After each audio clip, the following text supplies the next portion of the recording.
The फुलझड़ी और मैं श्रुति। मशहूर सिंगर कविता कृष्णमूर्ति का आज जन्मदिन है। उन्होंने 16 भाषाओं में करीब 18,000 से अधिक गाने गाए हैं। कविता कृष्णमूर्ति ने कई सुपरहिट गानों के लिए म्यूजिक कंपोज किया है। उन्होंने सिर्फ हिंदी ही नहीं, कन्नड़, तमिल, तेलुगु, नेपाली, भोजपुरी समेत अलग अलग भाषाओं में गाना गाया है। आपको बता दें कि उनका जन्म अय्यर परिवार में 25 जनवरी सन 1958 को हुआ था। उनके पिता शिक्षा विभाग में अधिकारी थे। नई दिल्ली में जन्मी कविता की प्रारंभिक शिक्षा घर पर ही हुई थी। इसके बाद उन्होंने बलरामपुरी से शास्त्रीय संगीत की शिक्षा लेनी शुरू की।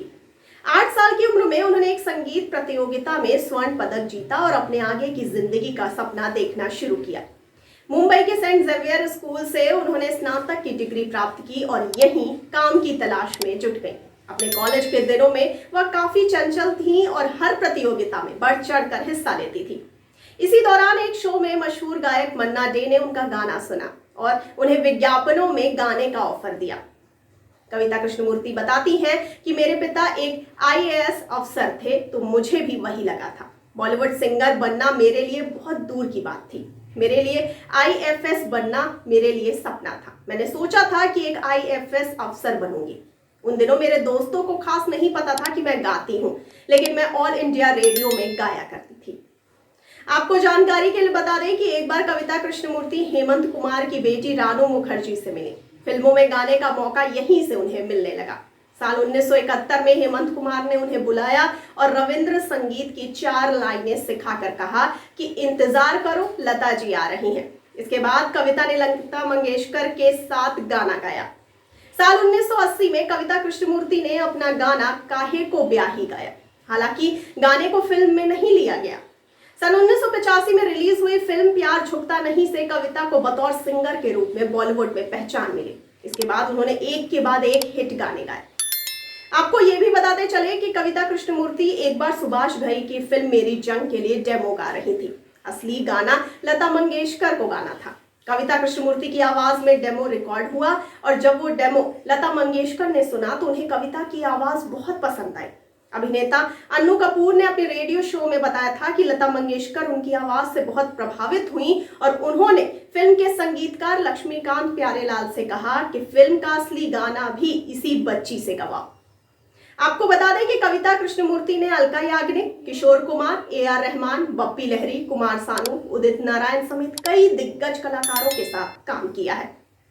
आपको बता दें कि संगीतकार लक्ष्मीकांत प्यारेलाल कविता की हिंदुस्तानी शास्त्रीय संगीत में मजबूत पकड़ से बहुत प्रभावित थे।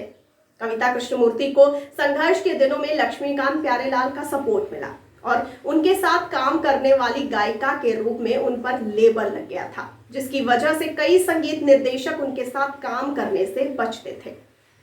आपको जानकारी के लिए बता दें कि कविता ने 11 नवंबर सन 1999 को डॉक्टर L सुब्रमण्यम से शादी की थी। दोनों की कोई संतान नहीं है, जबकि सुब्रमण्यम की पहली पत्नी से 4 बच्चे हैं।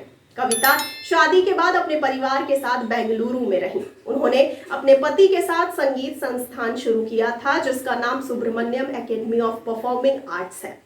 वह अपना एक ऐप भी लॉन्च कर चुकी हैं। आपको ये भी बता दें कि कविता ने एक बार एक साक्षात्कार में बताया था कि बचपन में उनको अभिनेता दिलीप कुमार बहुत पसंद थे। वह जब बड़ी हो रही थी तब अभिनेताओं में संजीव कुमार को वो बहुत पसंद करती थी। उन्हें अमिताभ बच्चन और आमिर खान भी पसंद हैं। उन्होंने ये भी बताया कि अभिनेत्रियों में श्रीदेवी, रानी मुखर्जी, काजोल और प्रीति जिंटा उन्हें बहुत पसंद है। शबाना आजमी को वह बेहतरीन अभिनेत्री मानती हैं।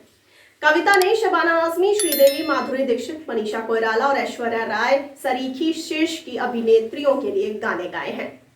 इस क्रम में आपको बता दें कि कविता कृष्णमूर्ति को 4 बार सर्वश्रेष्ठ पार्श्व गायिका का फिल्म फेयर अवार्ड मिला है।